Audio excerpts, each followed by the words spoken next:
Hello and good evening viewers, कैसे हैं आप लोग। स्वागत है आपका शेयर बाजार ज्ञान की एक और वीडियो में। और आज की इस वीडियो में हम बात करने वाले हैं एनबीसीसी इंडिया लिमिटेड के बारे में। आज के सेशन में लगभग 13.5% का जंप देखने को मिला है। 35 रुपए के ऊपर में एनबीसीसी का जो शेयर है वो बंद किया है।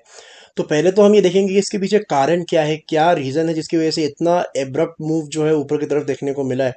और फिर हम चलेंगे चार्ट्स के ऊपर में और देखेंगे कि जो ये मूव आया है क्या ये सस्टेन करेगा या नहीं करेगा।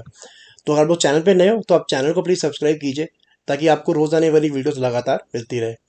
तो देखिए, एनबीसीसी के अंदर में ना पिछले 2-3 महीने के अंदर में ऑर्डर्स की भरमार हुई है और इसी की वजह से जो एनबीसीसी का शेयर है आज के डेट में भी ऊपर रहा है। जो लेटेस्ट खबर है वो ये है कि 146 करोड़ का जो ऑर्डर है वो इनको सिडबी से मिला है। सो बेसिकली ये एक और डेवलपमेंट प्रोजेक्ट ऑर्डर है और इसके अंदर में उन्होंने एमओयू साइन किया है कोऑपरेशन करने के लिए। और इसके अलावा जैसे मैंने आपको बताया कि पहले कुछ महीनों के अंदर में भी बड़े बड़े ऑर्डर्स जो है एनबीसीसी को मिलते हुए नजर आए हैं।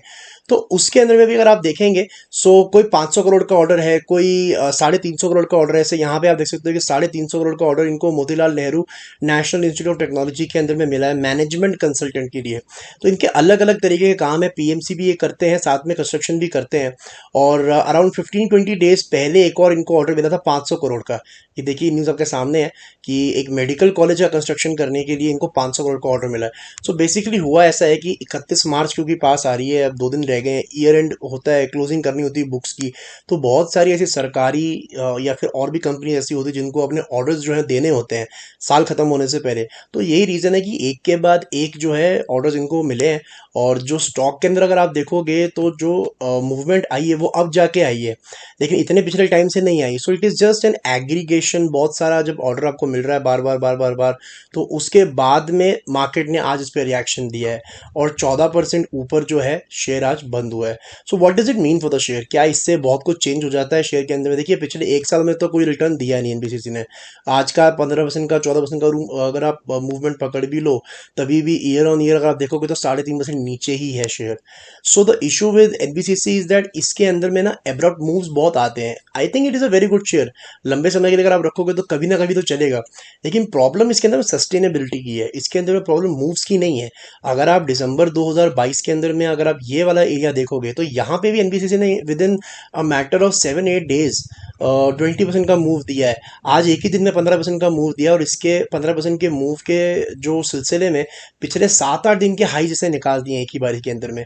So this is one of दो शेयर्स जो कि आपको सरप्राइज कभी भी कर सकता है, on the down side, on the upside also. In fact अगर आप दिसंबर में जो ये 20% का मूव आया है, इससे पिछले 4 दिन देखोगे तो 4 दिनों के अंदर में इसने ऊपर से भी 20% का जो है गिरावट दिखा दी थी।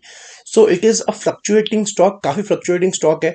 और मेरे हिसाब से इसके अंदर में आप पैसा तभी कमा सकते हो जब ये स्टॉक अपने हाइस को पार करे। What do I mean by highs, तो देखिए डेली से ना ज़्यादा आपको वीकली चार्ट्स के ऊपर में बात समझ में आएगी।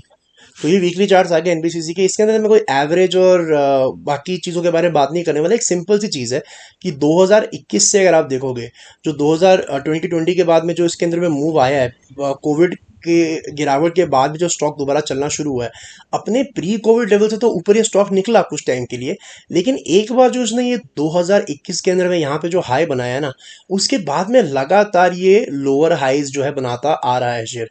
एक बार यहाँ पे इसने जरूर पार किया है अपना पिछला वाला हाई, लेकिन सस्टेनेबिलिटी जैसे मैंने आपको बताया, ये जो इसने हाई बनाया है यहाँ पे, उसके बाद में नीचे गया स्टॉक और फिर इस हाई को तोड़ा है। सो एक बार ये लगा था कि यार ये ऊपर की तरफ निकल जाएगा यहाँ से, लेकिन again in the long run जो इसका बड़ा हाई यहाँ पे इसने बनाया था इधर, ये वाला अराउंड द लेवल्स ऑफ 50-52, उसको ये पार नहीं कर पाया, राइट। सो अभी जो रिसेंट इसका हाई है वो है around the levels of 44।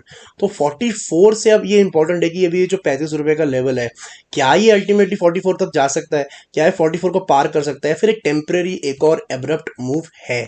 So I think इसके अंदर में जो बड़ी बढ़त है दिखने को तभी मिलेगी जब पिछला अपना हाई पार करेगा।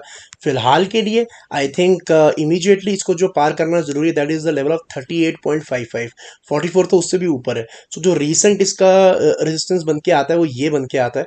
सो I think unless and until crosses 38.55 इसके अंदर ज़्यादा सस्टेनेबिलिटी मुझे लगती नहीं है, बिकॉज ऐसे मूव्स बहुत बार देख लिए।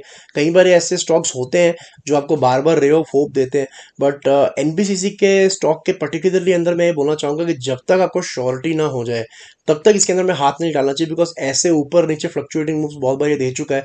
So rather than buying eight 35, मैं 45 पे खरीदने को रेडी हूँ। 45 पे खरीद के 42-43 का स्टॉप लॉस लगा के I am more happy rather than trying to catch the bottom. अगर आप बॉटम पकड़ने के चक्कर में उसको फिर 35 पे लोगे, इसका कोई भरोसा नहीं है, फिर 28-30 पे जा सकता है।